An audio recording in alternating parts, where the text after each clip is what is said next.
I'm no expert when it comes to making Minecraft videos, but I've been making videos for about 2.5 months, and I've learned a few things along the way. So these are my tips and suggestions for anyone who's thinking about starting a Minecraft series. Number 1. Just starting out, I recommend you keep your videos short, because in the beginning you're trying to gain subscribers, to get people to look at your video. If you post a video that's between 5 and 10 minutes, people will give that enough time to take a look at it. But if your first videos are like 30, 40 minutes, people are going to say to themselves, I don't know who this person is, why am I going to spend 40 minutes watching a video of theirs?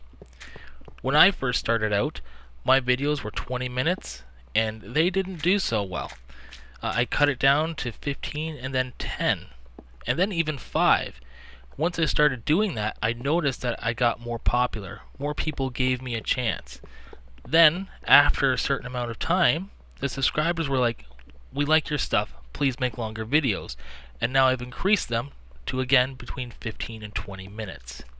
Number 2, I recommend having more than one thing happen in each video. Don't spend a whole video doing one thing.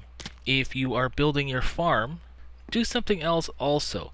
Build your farm, and then also work on the inside of your house. Switch up the locations so something is always happening in the video. Don't make it centralized on one thing, because if your viewer isn't interested in that one thing, they're going to be bored. And so you switch it up, give them something else to look at. This brings us to number 3, editing. There's 2 ways to do this. One, you can just record everything and then cut out what you don't want. The other way to do it is you can just press record when you got something to say or something to show, and then stop recording when you're done. If you ever say, this is going to be boring, or I'm sure you guys don't want to see this, then you're doing it wrong. If you don't think it's going to be interesting, why are you recording it? Either edit that out or stop recording altogether. Number 4, the actual editing. I use Adobe Premiere, but I've also used Windows Movie Maker. There are a lot of different programs out there, and it doesn't matter which one you use as long as you use it to actual edit. Today I was on the server for about 3.5 hours doing work, but I only recorded about 16 minutes of footage. Number 5, audio and lighting. If you ever say to yourself during a video, I'm sorry you can't see anything guys because it's so dark, put down a torch. Always make sure that you're playing on bright, because even though you can see, the viewer cannot. YouTube has a tendency to make any Minecraft video darker than it actually is, so remember that while you're filming.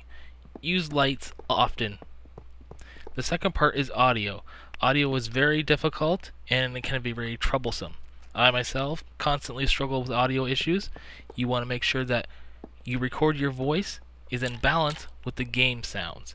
There is no need for the game to be at 100% volume, and then when you play it back, all you can hear is yourself mining with you talking a little bit in the background. Myself, before I do anything on the day, the first thing I do is do an audio check.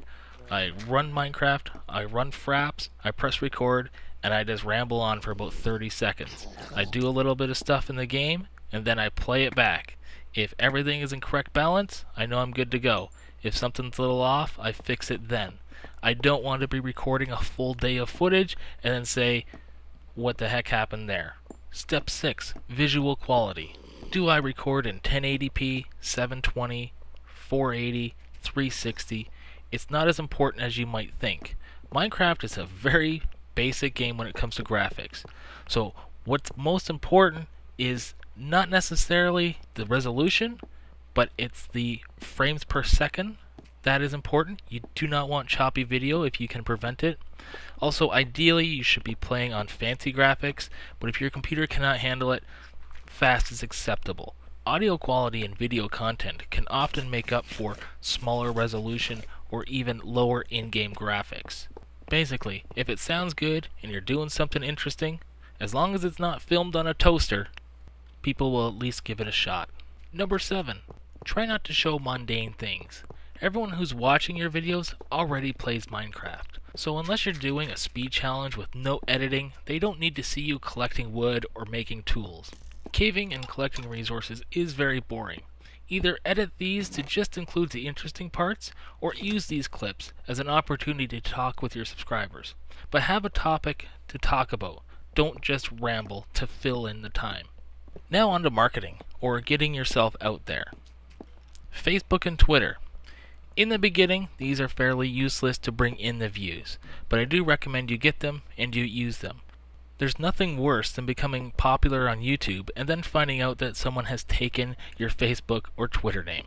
Forums and Reddit. The forums, there's all kinds of different forums and they're populated by a large amount of people.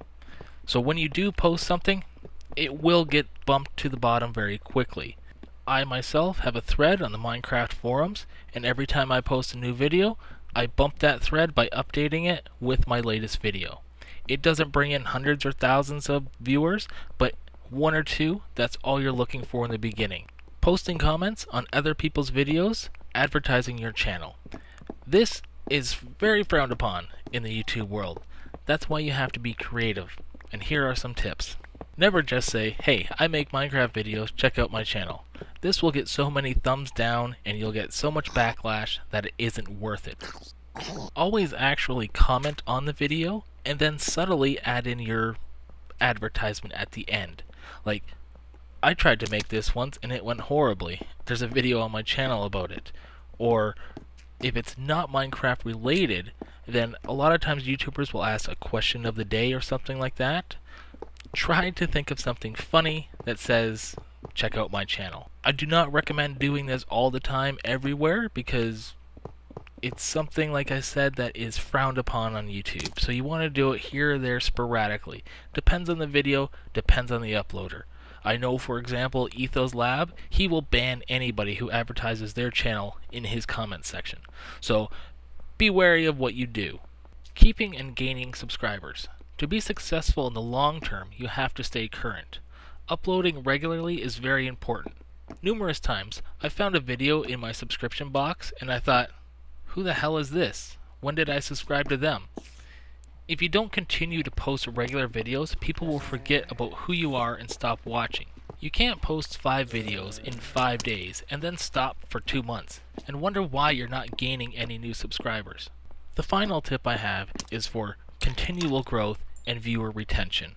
The number one thing you must always remember is that your subscribers are the most important part of YouTube.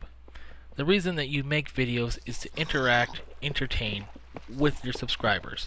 So always reply to their comments, treat them right, and they'll treat you right.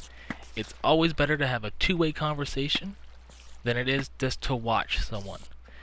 The problem is that once you get larger on YouTube, it becomes harder and harder to reply to all the comments.